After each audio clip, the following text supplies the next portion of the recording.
Good morning, Pool Player Nation. The 2024 professional pool circuit is well underway with the Derby City Classic last month in Louisville and the World 10-Ball Championship now underway in Las Vegas.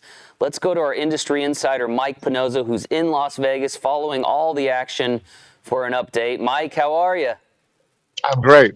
This is it's a good time of year. This is like the pool smorgasbord starts off the year when you got Derby City with all the events, at the end of January, beginning of February, and now you come out to Las Vegas at the end of February into the beginning of March for the Predator Pro Billiard Series, which this week at the Rio has just, uh, 5 monster events, 3 that have already completed, and 2 more that are continuing through Saturday. So there's certainly a lot going on. Absolutely. So let's start with the big event, right? Yep. The granddaddy, the cornerstone event there, the World 10 Ball. What can you tell us on what's happening there? Well, the World 10 Ball, $250,000 purse, $75,000 first prize, and 64 players, invitational only, based on merit, and worldwide association selections, and it's been a great event so far. It's uses the Predator format of 2 sets, races to 4, a third set to determine the winner. If that goes to 3-3, then they do a shootout to determine the winner of that. It's one of those. It's a real kind of roll of the dice type of format, and it's already taken its toll. As world number 1 Josh Filler amazingly went 2 and out here. Wow. And so he's out of the field already. Defending champion Eklund Kaci from Albania lost in the 3rd round to Aloysius Yap. So he's got to work his way back through the loser's bracket. The loser's bracket goes on 2 rounds today to determine the final 16 for single elimination. There's still 3 Americans in the mix.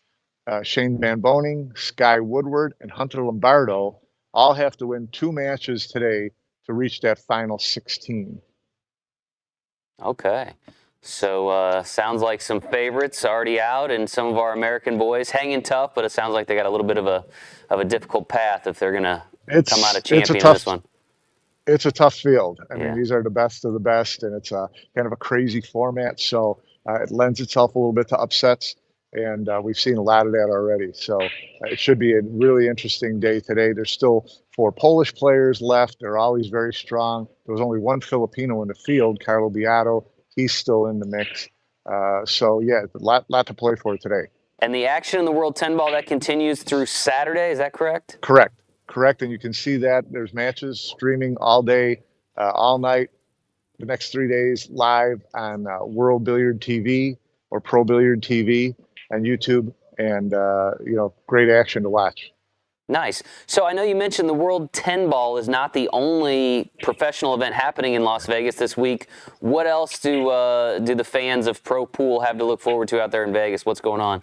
Well, you've also got what Predator introduced this year with the series is the Women's Showdown, which was a 16-player individual matchup, invitational matchup with the top women players in the world. And it started off with each player playing 3 matches, almost kind of a mini round robin, to work their way into the final 16 or the final 8. And Kelly Fisher went 0-3, she's out. Allison Fisher went 0-3, she's out. Wow. It's been dominated by the Asian players, as this entire week has been. There's 4 Asians in the final 8. There's 3 Europeans, and then Christina Tkach, who's a woman without a country still at this point. A lot of action there as well. And that's a $35,000 first prize there in the $100,000 event. They play down to the final tonight, and then tomorrow will be the women's final for the showdown. Excellent. And what else is happening out there? Well, there's already been 3 events that have been completed. They've had a Las Vegas Women's Open 10 ball, and they've had a Las Vegas Men's Open 10 ball. The Men's Open $100,000 event was won by Filipino Livan Corteza, who beat countryman Carlo Beato in the final. Tyler Steyer finished 5th through 8th, was the highest ranked American. He had a very good tournament. And this one had a $30,000 top prize. There was also the women's Las Vegas Open, which again, Asian dominated. The final four was all Asian women. 7 out of the final 8 were Asian women. And the final match was between Philippines' Cheska Centeno and Siming Chen from China. And Centeno, the reigning world 10-ball champion in the women's division, won that for the top prize there. Okay, so a So, whole lot happening out there in Las Vegas in terms of professional yes. pool, and all brought to you by, of course, the folks at Predator there, hosting all these events. Mike, I want to change directions a little bit because the WPA had a pending March 1st ban on players competing in non-sanctioned events. It's a discussion that's been going on for months. Yeah. Obviously, the deadline is looming tomorrow. There have been some developments, and it's probably a good thing this is a leap year, right? What's the It is. latest? What's the latest happening on this ban and how that is Yeah. affecting things? Yeah, you're right. It's a good thing there are 29 days in this month because it really came down to the wire.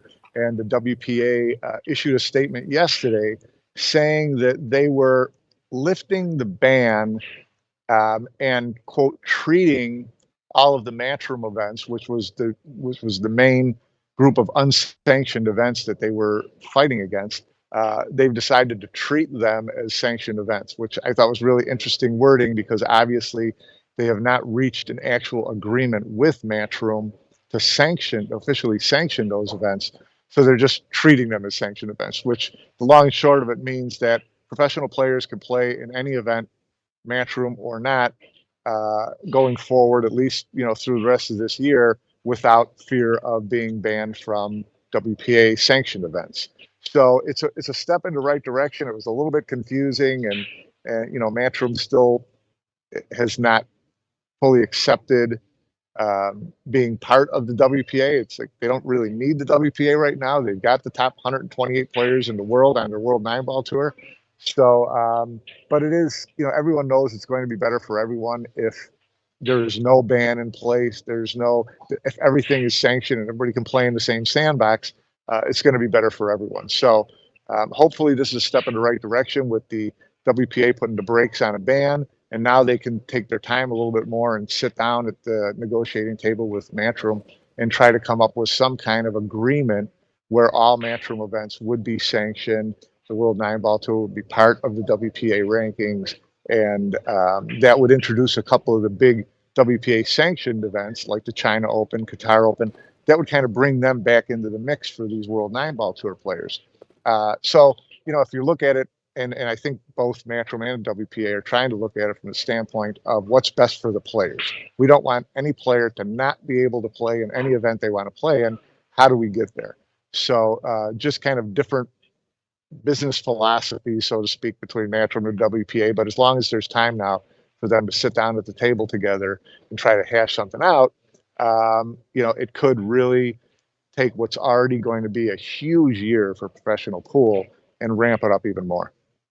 Wow. So very interesting developments there, and it sounds like really to the benefit, although there's some things that need to be worked out, certainly to the benefit of the players not having to kind of pick a side here, so to speak. Correct. So definitely good news for the professional players, good news for professional pool fans.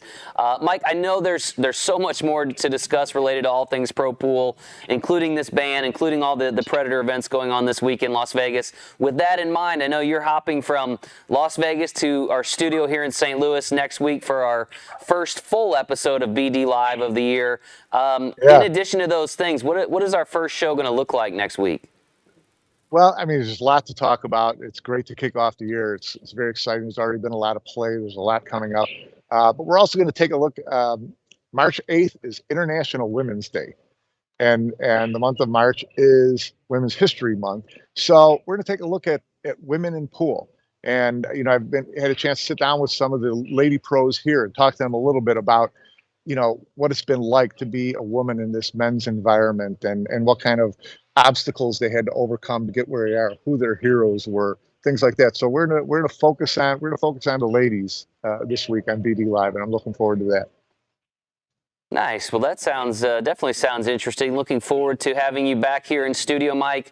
Appreciate you joining us out there in Las Vegas. I know it's early in the morning Vegas time, but certainly appreciate the quick update, and we'll look forward to seeing you here in studio next week. And folks, again, don't forget to tune in. That's next Wednesday, our first episode of Billiards Digest Live of the year here in studio, right here on the APA Facebook page and YouTube channel. Mike, we'll let you sign off for now, and we'll look forward to seeing you next week.